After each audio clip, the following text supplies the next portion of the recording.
Prima di cominciare questo video ci tengo a fare una precisazione riguardo allo scorso video. In tanti avete apprezzato il contenuto, in tanti si sono iscritti, hanno messo mi piace e di questo davvero non posso che ringraziarvi. Però molti altri giustamente mi hanno fatto notare che un ragionamento che ho fatto verso la fine del video non era propriamente corretto, anzi diciamo che dava un risultato completamente all'opposto da quello che era la realtà. In sostanza avevo detto che alimentando il motore a tensione costante e rilevando una maggiore corrente assorbita dal motore, per forza di cose questo significava che la resistenza interna del motore era più bassa, quindi più alta era la corrente, più bassa era la resistenza interna del motore. Ecco, questo ragionamento è sbagliato, quindi i risultati che avete visto nel video sono effettivamente affidabili, almeno per quanto penso io, poi chiunque ha la libertà di poter pensare che in realtà quei risultati siano sbagliati o vogliano dire altre cose, però l'errore che ho fatto io nella mia spiegazione è stato non applicare la legge di Ohm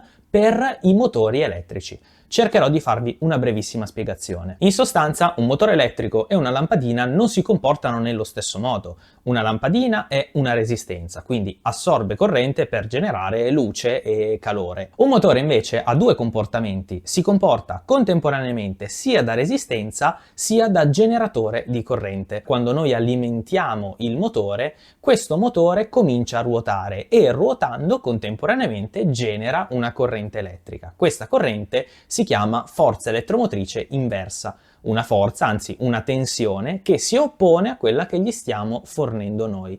Se aggiungiamo la forza elettromotrice inversa all'interno della legge di Ohm, succede questa cosa qua. Quindi quella EB che vedete alla fine è la forza elettromotrice inversa e quindi se cerchiamo di estrapolare con una formula inversa la corrente, otteniamo che quindi a una corrente costante e a una resistenza interna del motore che sarà per forza di cose costante se sta girando a vuoto, più la forza elettromotrice inversa aumenta e più la corrente che assorbirà dal nostro alimentatore sarà minore. Quello che avete visto nel video, i risultati sono comunque, possiamo dire, affidabili, però devono essere interpretati nella maniera corretta. Io mi scuso di questo errore che ho fatto, non l'ho fatto in malafede, è capitato purtroppo, e vedendo come sta crescendo il canale, diciamo che mi sto rendendo conto sempre di più di quanto sia importante essere sicuro di quello che dico, quindi vi posso assicurare che dalla prossima volta cercherò di fare più attenzione.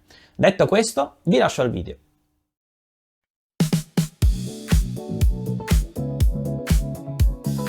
Amici, bentornati al Garage della Bassa, benvenuti nel primo episodio di Il Miglior Advanced Pack e benvenuti nel nuovo studio. Vi piace? No che non vi piace, perché ovviamente ancora questo studio non sono riuscito a renderlo bello come vorrei, perché non ho il minimo senso estetico per un set per la registrazione. Quindi volete darmi dei consigli? Volete lasciare che sia mia moglie invece a darmi una mano visto che ha un attimino più di gusto? Fatemelo sapere nei commenti, ma soprattutto cominciamo con il primo episodio sul miglior Advanced Pack. E cominciamo alla grande, iniziamo dall'ultimo uscito da casa Tamiya, cioè l'Avante Mark III Nero Advanced Pack su telaio MS. Su questo Advanced Pack c'è una storia dietro, si è detto davvero di tutto, perché sono partite le prime indiscrezioni da molto prima che venisse annunciato ufficialmente, ci sono stati i leak, poi è passato del tempo e prima dell'uscita ufficiale sul mercato si sapeva anche di alcuni negozi che purtroppo non hanno rispettato l'embargo, quindi ci sono state altre critiche, altri malcontenti e certe cose non dovrebbero succedere e hanno assolutamente ragione a dire tutto questo, ma poi la data è arrivata ed eccolo qua, finalmente ce l'abbiamo. Ma questo Advanced Pack e soprattutto tutti gli altri Advanced Pack come si comporteranno su una pista vera? Come è stato pensato così da Tamiya? In pista funziona? E quindi in questo video non solo parleremo dell'Advanced Pack, ma lo andremo a provare. E dove lo andremo a provare? Vi chiederete voi. Dove lo andremo a provare? Vi chiederete voi. Ve lo dico io dove lo andiamo a provare. Venite con me.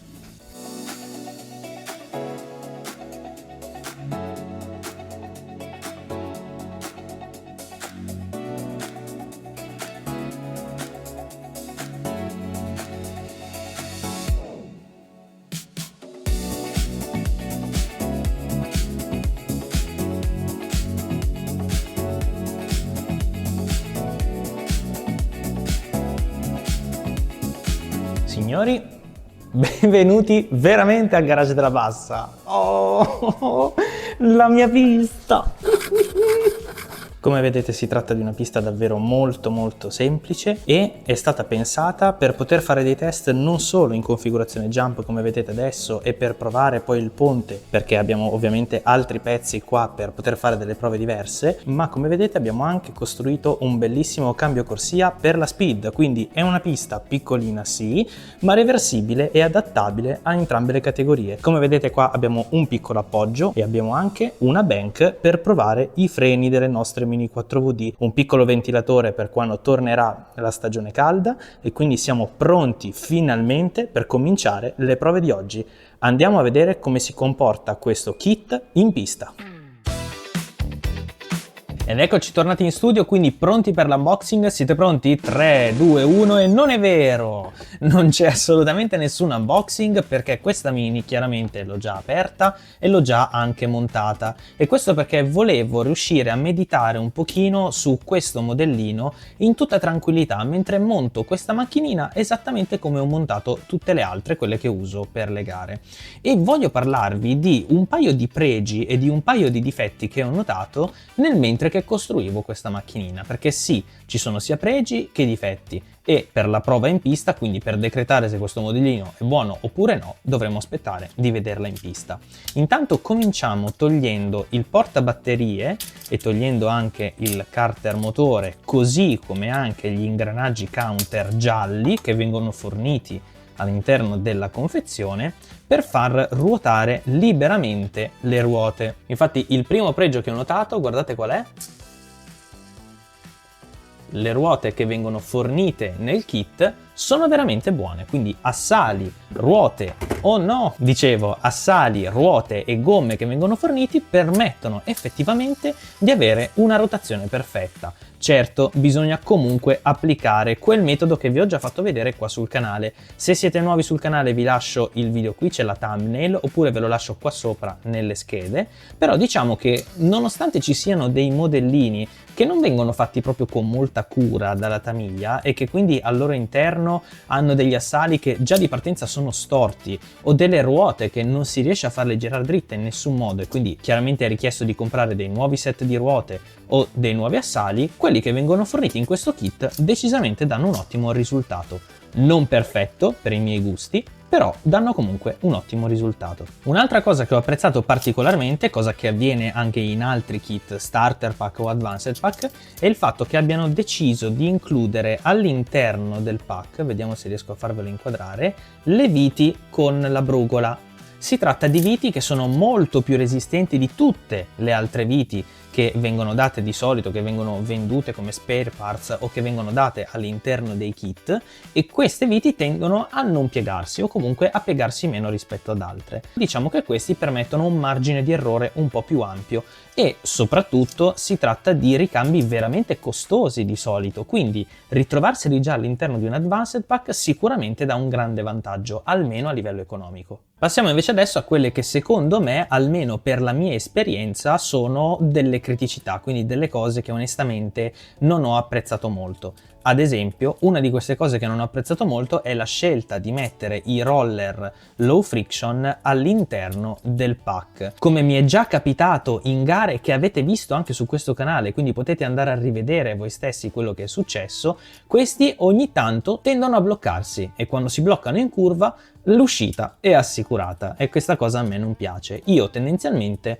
mi sono sempre trovato molto meglio con i roller, ad esempio all'interno dei pack MA, AR e così via. La seconda cosa che purtroppo non ho per niente apprezzato di questo kit è stata la scelta di far utilizzare questo tipo di viti per tenere fermo sia l'antiaggancio posteriore che il freno posteriore. Ora, queste ovviamente adesso non sto a toglierle, ne ho una simile e si tratta di queste viti, le viti a testa tonda e larga, la versione leggermente più lunga. Ecco, per quanto mi riguarda, queste due viti sono assolutamente insufficienti per dare la corretta rigidità al posteriore, anzi è davvero difficile riuscire anche ad avvitarle senza spanare la sede per la vite stessa. Onestamente qui avrei preferito, dato che comunque altre viti di questo tipo sono state date nel kit, un paio di viti in più. Non ci voleva veramente niente a dare altre due viti tipo queste da far passare direttamente da sotto a sopra e poi dare due dadini per chiudere qui. Questa cosa io non so onestamente quanto durerà. Io penso che con un paio di botte belle forti questa parte qua dietro decisamente si lascerà andare. Terza e ultima criticità che voglio farvi notare di questo modellino non è tanto per il modellino in sé, ma è per un'istruzione che onestamente io, quando ho visto il manuale delle istruzioni, non è che mi ha convinto molto, soprattutto anche guardando il risultato finale. Vediamo se riesco a farvi notare la cosa. Vedete, in questo punto ci sta spiegando come dovremmo noi andare a stringere, insomma a montare i roller posteriori sulla fibra posteriore. Qua sotto vediamo che c'è la vite e subito dopo la vite però mettono la rondella tagliata. Qual è il problema di far mettere subito sotto la rondella tagliata e poi sopra in alto chiudere con il dadino? Ve lo faccio vedere. Io spero che si noti in camera, ce la metterò davvero tutta, però ho provato anche a metterla su un piano e la vite è un po' storta. La rondella tagliata che si trova sotto fa posizionare in maniera storta la vite rispetto a quella che è la fibra. Quindi andando poi dopo a chiudere su anche con il dadino e cercando di stringere abbastanza, si ottiene comunque come risultato una vite storta. Io non me la sono sentita sinceramente di ignorare l'istruzione che avete visto qui, perché per questa serie voglio provare i modellini as intended, cioè esattamente come la Tamiya dice che tu debba montare la macchinina. Poi magari col passare del tempo cercheremo di migliorarla, ovviamente. Però per adesso, se l'istruzione dice quella cosa, io la faccio in quel modo, faccio finta di essere un neofita e secondo me questa istruzione è un po' fuorviante. Io personalmente di solito la rondella tagliata preferisco metterla subito sotto il dadino. In questo modo si ottiene comunque lo stesso risultato, però avendo tutti elementi piatti al di sotto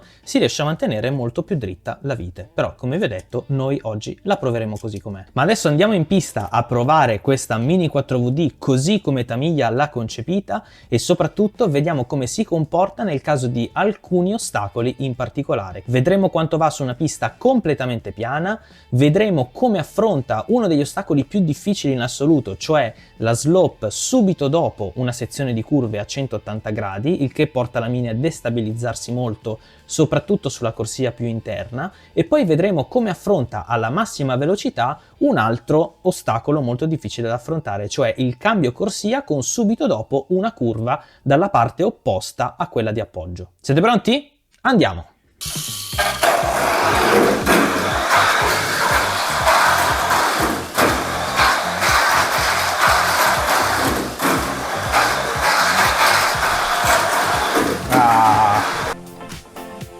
E qui abbiamo subito il primo problema. Alla seconda slope o terza slope subito si è staccato il freno davanti. Come potete vedere sotto avevo messo comunque del nastro Tamiya, l'ho lasciato per tutta la notte, ma niente, a quanto pare non è bastato, quindi male male male. Provo comunque a riattaccarlo e vediamo se riusciamo a concludere un giro senza che niente si stacchi.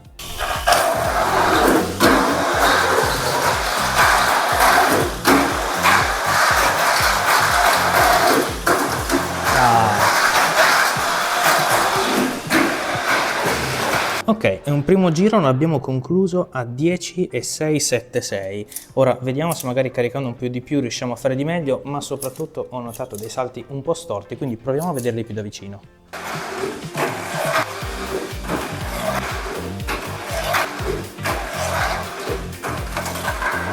E guardate un po', si è staccato ancora una volta il freno anteriore, eppure ho avuto una sensazione, e cioè che senza quel maledetto freno anteriore la Mini effettivamente saltasse più dritta, tranne in terza corsia. Questa è una cosa veramente veramente strana, perché vi faccio vedere subito. Quando la Mini si trova nella corsia più stretta, appena esce dalla curva si trova subito a frenare e la Mini è ancora completamente storta, quindi è chiaro che molto probabilmente qui ci saranno dei problemi che comprometteranno il salto. Ma nella corsia esterna la Mini, quando arriva a frenare, guardate in che posizione si trova, è già perfettamente dritta, quindi è molto strano che invece sia saltata storta, significa che molto probabilmente c'è qualcosa che non quadra, eppure l'ho montata esattamente come da istruzioni. Che strano, facciamo ancora qualche prova.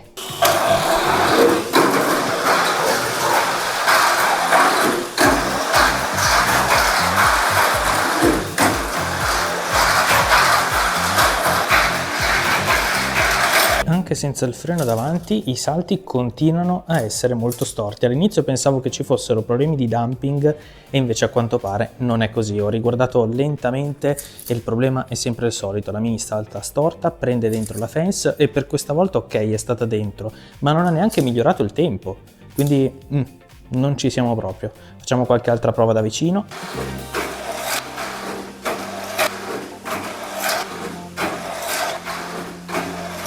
Wow! Ho fatto una piccola modifica senza dirvelo e adesso ve la spiego, è cambiata veramente tanto. Come vi dicevo prima, qua sotto c'era montato il freno e quindi adesso l'ho tolto, ma questo nastro tamiglia era posizionato più indietro e quindi la fibra andava a toccare direttamente la pista. Ora ho deciso di spostare un pochino più in avanti questo nastro e con il nastro qua davanti e questa configurazione freni sembra saltare veramente molto meglio.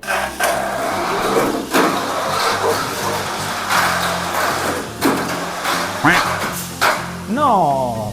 Ho appena riguardato il video ed è esattamente quello che vi dicevo. Ho notato che la Mini è uscita proprio in questo modo, non si è ribaltata, ma è uscita alzando il lato destro mentre era appoggiata sulla sponda destra. Quindi questo significa che uno di questi roller si è inchiodato proprio sul più bello. Incredibile o pazzesco. Vediamo se riusciamo comunque a concludere un giro con questa configurazione.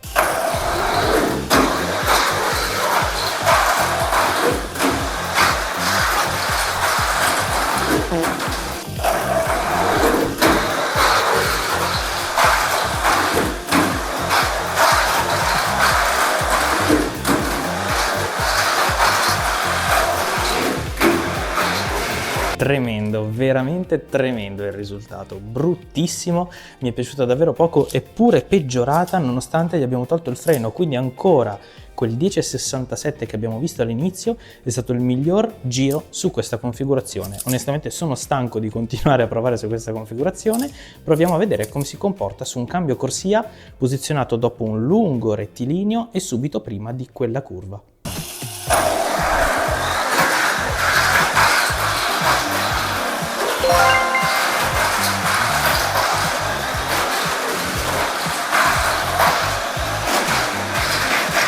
Perfetto, il cambio corsia è stato superato senza nessun problema e abbiamo concluso con un 10,209.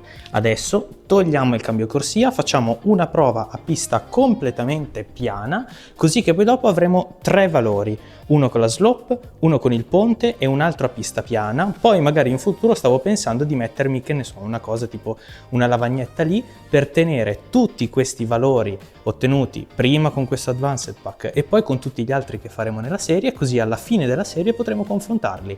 Che ne dite? Fatemi sapere.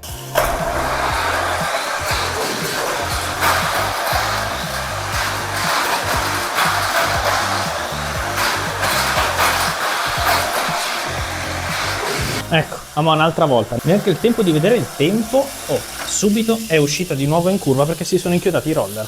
Niente, questo proprio non mi va giù. Bene, questo è tutto ciò che avevo da mostrarvi oggi in questo video. Come si è comportata questa Mini? Vi dirò la mia. Il fatto che i roller si inchiodino e che continui a uscire in curva in maniera assolutamente imprevedibile proprio non mi va giù, non riesco ad accettarlo e soprattutto all'inizio tutti quei salti storti e il fatto che non siamo riusciti a farla migliorare non mi è piaciuto proprio. Ci sono comunque dei lati positivi, cioè che nel kit sono inseriti comunque dei pezzi fatti bene e che possono essere riutilizzati anche in altri progetti, in altri setup e comunque riesce ad affrontare molto bene il cambio corsia senza alcun problema con un light dash però. Mi sentirei di consigliarne l'acquisto?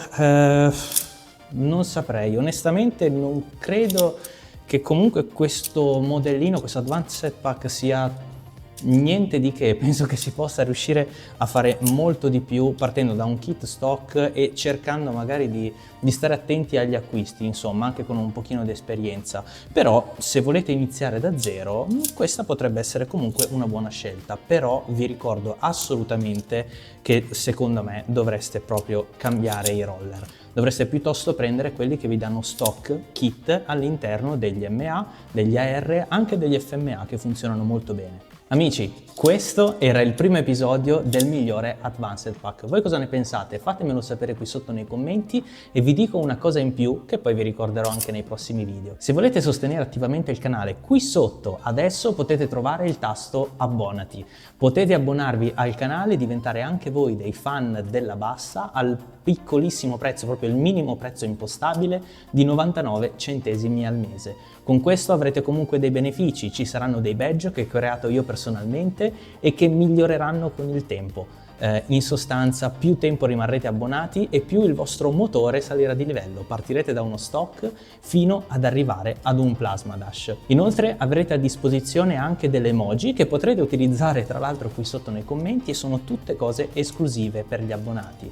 Ci saranno dei sondaggi riservati agli abbonati e ci saranno dei ringraziamenti ed è per questo che sono veramente contento di ringraziare Alex Turk. Grazie mille di essere il primo abbonato di questo canale. Non ne avevo ancora parlato, eppure mi hai battuto sul tempo. Grazie mille e ringrazio tutti coloro che decideranno di fare questa cosa. Spero che questo video vi sia piaciuto, spero di esservi stato utile e noi ci troviamo sempre qui al garage della Bassa. Ciao!